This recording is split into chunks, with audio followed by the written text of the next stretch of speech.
नमस्कार विद्यार्थी मित्रांनो, आज आपण पाहणार आहोत डॉक्टर पतंगराव कदम गुणवत्ता चाचणी इयत्ता चौथी शिष्यवृत्ती, विषय गणित. घटकाचे नाव आहे स्थानिक किंमत व दर्शनी किंमत. यामध्ये दर्शनी किंमत आणि स्थानिक किंमत किती येते हे आता आपण पाहूया. तर आपण अगोदर समजून घेऊया की स्थानिक किंमत आणि दर्शनी किंमत म्हणजे काय. आता स्थानिक किंमत म्हणजे काय? कोणत्याही संख्येतील अंकाची स्थानिक किंमत ही त्या संख्येतील अंकांचे जे स्थान आहेत, जसे की एकक, दशक, शतक, हजार, 10,000 या स्थानावर जो अंक आहे त्या स्थानाची, त्या अंकाची किंमत म्हणजेच स्थानिक किंमत होय. उदाहरणार्थ आपण एक संख्या पाहूया. 2575 या संख्येमध्ये आपल्याला अंकांची स्थानिक किंमत विचारले.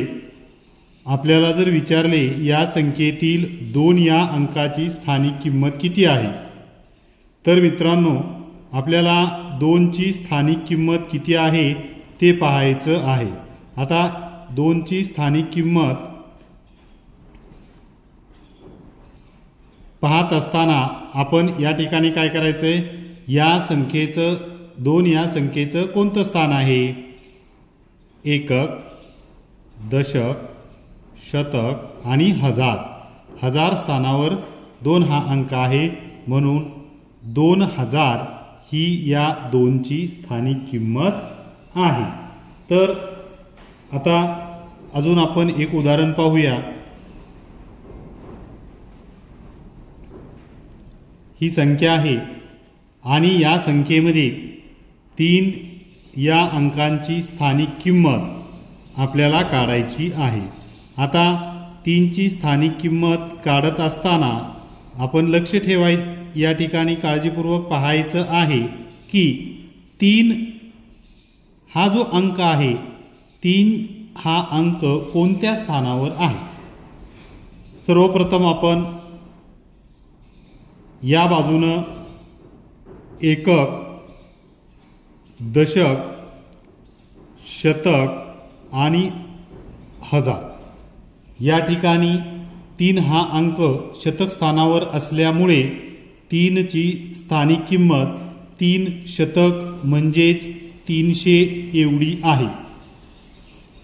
आपण स्थानिक किंमत काढत असताना एखादी संख्या, ती संख्या आधी कोणत्या स्थानावर आहे हे काळजीपूर्वक आपण काय करायचंय, ठरवून घ्यायचं आहे. आणि त्यानंतरच आपण काय करायचंय, त्या अंकाची स्थानिक किंमत आपल्याला काढायची आहे. अगोदर अंकांचं स्थान निश्चित करायचं. निश्चित करताना काळजीपूर्वक एकक, दशक, शतक, हजार, 10,000 याच्यामध्ये कोणतीही चूक आपण त्या ठिकाणी होऊ द्यायची नाही. अजून आपण पाहूया. या ठिकाणी 3434 ही संख्या आहे. अजून स्थानिक किंमत काढत असताना स्थान अगोदर निश्चित केल्यानंतर एकक, दशक, शतक आणि हजार. आता या ठिकाणी आपण काय करायचंय, स्थानिक किंमत काढत असताना जर आपल्याला या 4ची स्थानिक किंमत काढायची सांगितली असेल तर आपण काय करायचं, 4 गुणुले कोणत्या स्थानावर आहे, एकक स्थानावर आहे. मग एकक 1 बरोबर 4 एके 4, म्हणजे या 4ची स्थानिक किंमत किती झाली, 4. परत आपल्याला या 3ची स्थानिक किंमत काढायची आहे. मग आपण या ठिकाणी करणार आहोत 3 गुणुले 3 हा कोणत्या स्थानावर आहे, दशक स्थानावर आहे. दशक म्हणजे 10. मग 3चा आणि 10चा गुणाकार केला तर येतं 30. म्हणजे या 3ची स्थानिक किंमत किती आहे, 30. त्यानंतर आपल्याला शतक स्थानावरच्या अंकाची स्थानिक किंमत काढायची. तर मग आपण पहा, शतक स्थानचा अंक कोणता आहे, 4 गुणुले शतक म्हणजे किती, 100. मग 4 गुणुले 100 बरोबर 400. याचा गुणाकार केला तर उत्तर किती येतं? 400. म्हणजे या शतक स्थानावरच्या अंकाची 4 या अंकाची स्थानिक किंमत किती आहे? 400. आता आपल्याला 1000 स्थानावरच्या अंकाची स्थानिक किंमत काढायची आहे. 1000 स्थानावरचा अंक कोणता आहे? 3 गुणुले 1000 स्थानावरच्या अंकाची किंमत 1000 या स्थानाची किंमत किती आहे? 1000 बरोबर 3 गुणुले 1000 बरोबर याची किंमत किती येते? 3000. अशा पद्धतीनं आपण 10,000 लक्ष, दशलक्ष इत्यादी पद्धतीच्या अजूनही या पद्धतीनं आपण त्या संख्येतील अंकांच्या स्थानिक किमती व्यवस्थितपणे आपण काढू शकतो. आता या ठिकाणी मला 2 अंक 4 एकक स्थानी आहे, शतक स्थानी आहे. या 4ची किंमत स्थानिक किंमत वेगळी आहे, या 4ची स्थानिक किंमत वेगळी आहे. असं का झालं असेल तर ह्या 4चं स्थान हे एकक आहे, त्यामुळं याची किंमत फक्त 4च आहे. परंतु या 4चं स्थान हे शतक आहे, मग 4 शतक म्हणून 400. त्याप्रमाणेच 3ची या ठिकाणी स्थानिक किंमत वेगळी आहे आणि या ठिकाणी वेगळी आहे. म्हणजे 3 हे या ठिकाणी दशक स्थानी आहे, या ठिकाणी 1000 स्थानी आहे. म्हणजेच याच्यावरून आपल्याला एवढं लक्षात घ्यायचंय की संख्या असेल आणि त्या संख्येतील अंकाच्या स्थानावर त्याची स्थानिक किंमत काय होते? ठरते. जेवढं स्थानाची किंमत मोठी असेल तेवढीच त्या संख्येची किंमत ही मोठी असणार आहे. आता आपण पाहणार आहोत दर्शनी किंमत. तर लक्षात ठेवायचं, दर्शनी किंमत काढत असताना संख्या कोणत्याही स्थानावर असू द्या, या ठिकाणी आपल्याला एकक, दशक, शतक, हजार या ठिकाणी संख्येचं स्थान विचारात घ्यायची गरज नाही.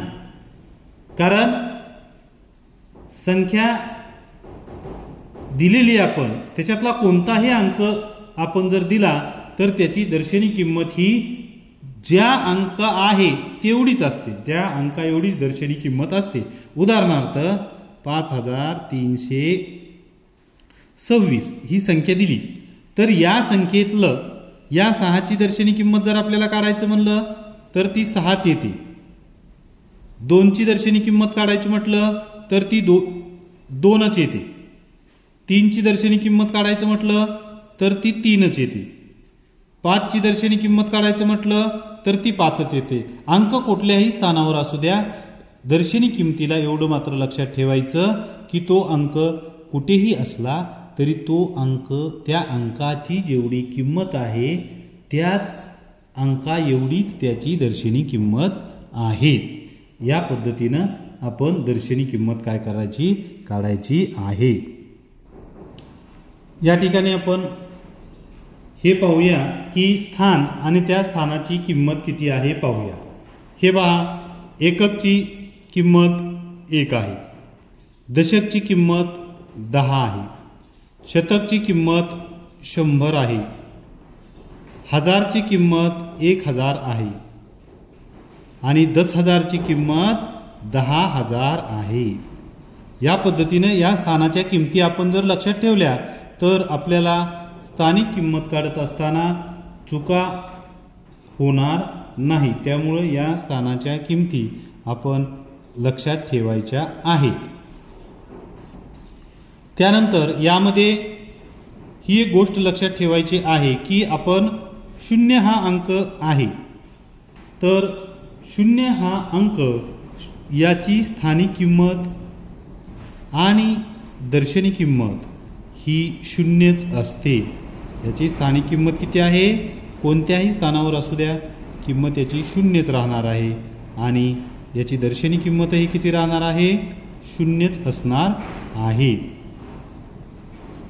म्हणजे 0ची स्थानिक किंमत आणि दर्शनी किंमत सारखीच म्हणजे 0च असते. यानंतर एक महत्त्वाची गोष्ट मी मुलांना तुम्हाला सांगणार आहे. ज्या वेळेस दशक असतात, दशक असल्यास त्या संख्येवर एक शून्य वाढतो, एक शून्य काय होतो, वाढतो. शतक असल्यास